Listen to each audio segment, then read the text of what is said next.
UDF സർക്കാരിന്റെ നയപ്രഖ്യാപനത്തിലും വിവാദമായി വന്ദേമാതരം. പ്രഖ്യാപനത്തിന് മുന്നോടിയായി വന്ദേമാതരം പൂർണ്ണമായും ആലപിച്ചില്ല. സർക്കാർ നടപടിയിൽ ഗവർണർ അതൃപ്തി അറിയിച്ചു. ദേശീയഗീതം ആലപിക്കാത്തതിൽ പ്രതിഷേധവുമായി ബിജെപി രംഗത്തെത്തി. അതേസമയം വന്ദേമാതര വിവാദത്തിൽ പ്രതിപക്ഷം സർക്കാരിന് പിന്തുണ പ്രഖ്യാപിച്ചു.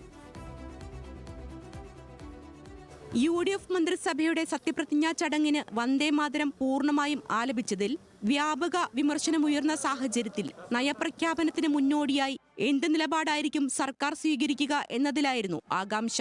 വിവാദ പശ്ചാത്തലത്തിൽ നയപ്രഖ്യാപനത്തിന് മുന്നേ പോലീസ് ബാൻഡ് നയിച്ച ഓർക്കസ്ട്ര വന്ദേമാതരം പൂർണ്ണമായും വായിച്ചില്ല.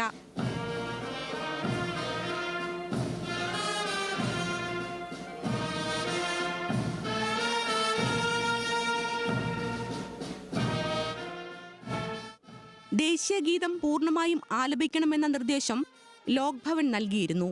എന്നാൽ പൂർണ്ണ ആലാപനം ഒഴിവാക്കിയ സർക്കാർ നടപടിയിൽ ലോക്ഭവൻ അതൃപ്തി അറിയിച്ചു. വന്ദേമാതരത്തിന്റെ ഒരു ഭാഗം ഒഴിവാക്കിയ നടപടി സർക്കാർ പരിശോധിക്കട്ടെയെന്നും അതിനനുസരിച്ച് താൻ നിലപാട് സ്വീകരിക്കുമെന്നും governor Rajendra Arlekar. Whenever governor is present, it has to be sung fully. They did not sing it.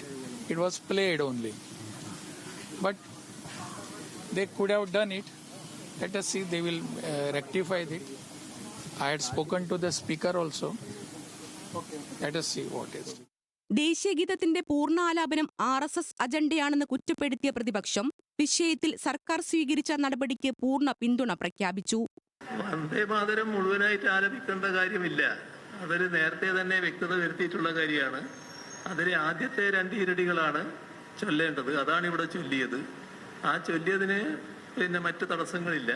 ഗവൺമെന്റും കർക്കശമായ നിലപാട് ചിലപ്പോൾ എടുത്തിട്ടുണ്ടാവും. ഇങ്ങനെ ഗവർണർ അറിയിച്ചപ്പോൾ അത് പാടില്ല എന്നുള്ള നിലപാട് എടുത്തിട്ടുണ്ടാവും. ഏതായാലും ഇതാണ് ശരിയായ നിലപാട്. ഇതാണ് സ്വീകരിക്കേണ്ട നിലപാട്. അതേസമയം വന്ദേമാതരം ആലാപന വിവാദത്തിൽ സർക്കാരിനെതിരെ BJP MLA V മുരളീധരൻ രംഗത്തെത്തി.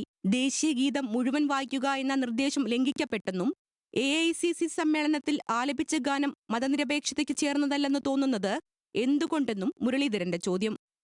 വാസ്തവത്തിൽ ഇന്നത്തെ കേരള നിയമസഭയുടെ ഈ നടപടി ലോക്ഭവനെയും ഗവർണറെയും അതോടൊപ്പം ദേശീയ ഗീതത്തെയും അനാദരവ് കാണിക്കുന്ന നടപടിയായി. D സതീശൻ സർക്കാർ മാർക്സിസ്റ്റ് പാർട്ടിയുടെയും ജമാഅത്തെ ഇസ്ലാമിയുടെയും നിർദ്ദേശങ്ങൾക്ക് വഴങ്ങിക്കൊണ്ടാണ് ഈ തരത്തിലുള്ള ഒരു നിലപാടെടുത്തത് എന്ന് വളരെ വ്യക്തമാണ്. വന്ദേമാതര ആലാപന വിവാദത്തിൽ ഗവർണറുമായി ഏറ്റുമുട്ടൽ പ്രഖ്യാപിച്ചാൽ ഒരുമിച്ച് പ്രതിരോധിക്കാനും ഭരണ പ്രതിപക്ഷ തീരുമാനം. ന്യൂസ് മലയാളം, തിരുവനന്തപുരം.